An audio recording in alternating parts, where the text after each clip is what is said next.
Hi, I'm back. This is Chuck with Pocket Snakes. I'm taking that strand of string and running it through the splitter. Don't run your thumb through the splitter because your thumb doesn't like to be split.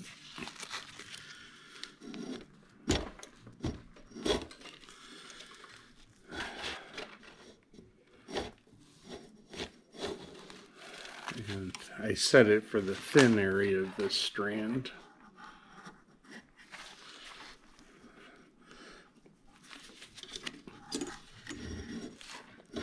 And because I cut it in an oval, it goes from belly to back, to belly to back. And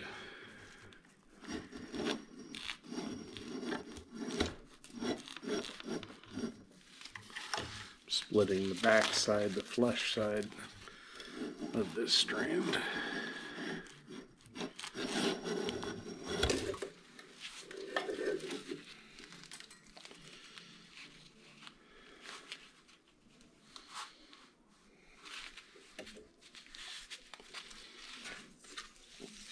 I was running into a problem with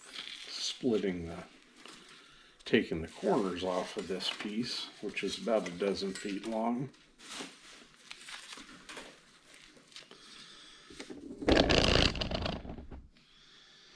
And I've got this set for 2 millimeters right now, and this piece is almost 5.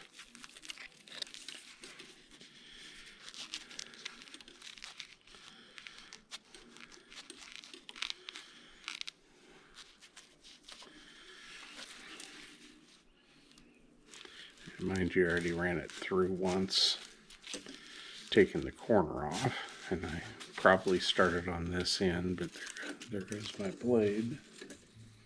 And I put a new blade on the machine.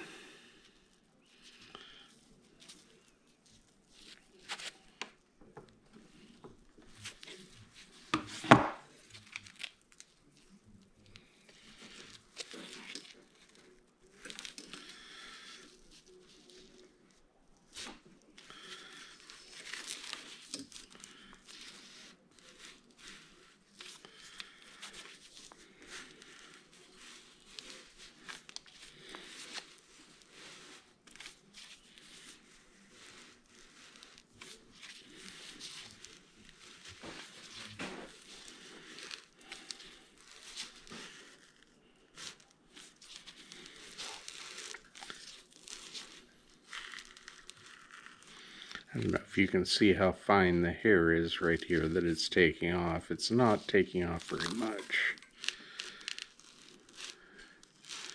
Just taking off that paper cut edge.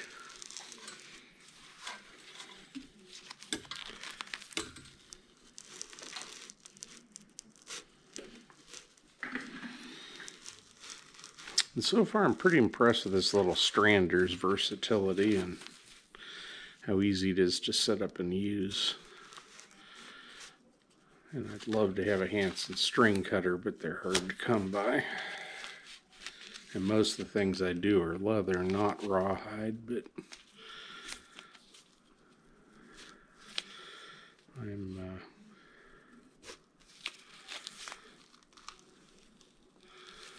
trying to have a consistent amount of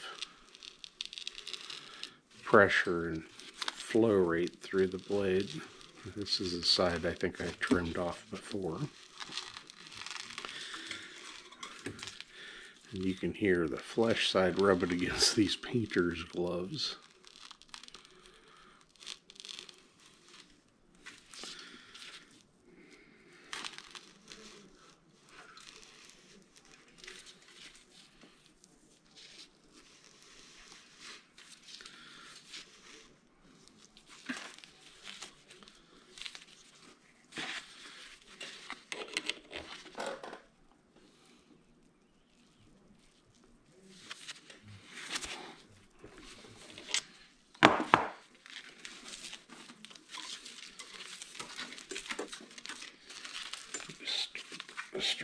this strip from the beginning with a brand new sharp edge.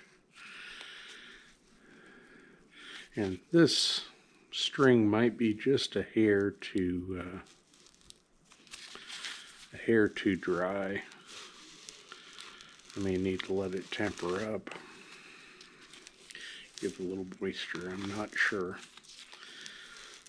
One of the reasons I'm showing you this is to see my process of understanding and learning with all the mistakes and issues I run into. Like, to start with, I wasn't using gloves, and then I was finding myself with hundreds of paper cuts, and I've got pretty tough skin, so the paper cuts didn't bother me too much until they did. Now I'm flipping it to the flesh side. I'm going to try and trim the corners off the flesh side, because those were sharp too. And there's a huge difference, because you can see this little feathers come off and just break off because they're not strong enough to stay together.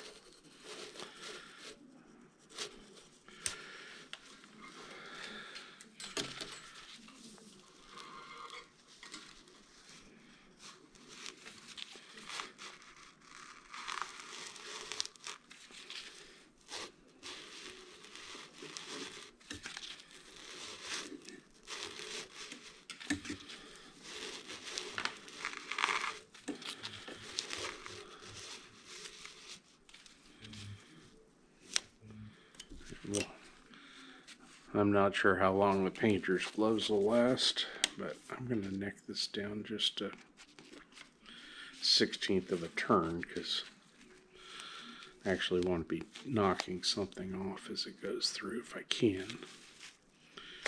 Again, I don't really exactly know what I'm doing. This is a new tool to me, and it's a new material to me.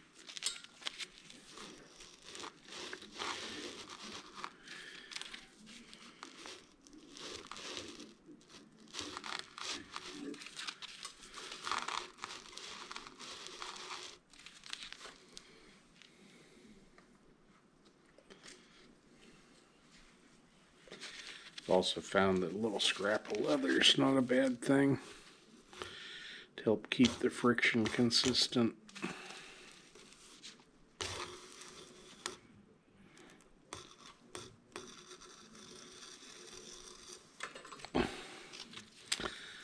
That could be a problem.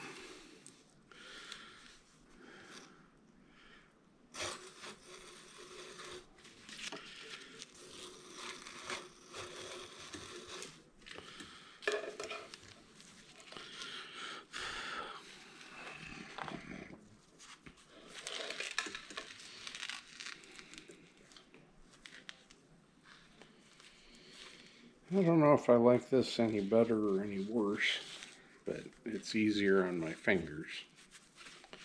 It's not catching my gloves. So the edges of this are now like smooth, rounded glass almost. It's not biting my fingers. Like I said, I have really tough fingers. The underside of this is kind of rough, like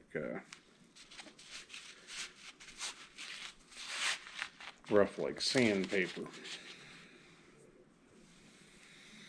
But I thought I would show you kind of that process and let you see it. And I got so many ideas about things to do and things I want to try, and this is how I go about prepping string for fun projects.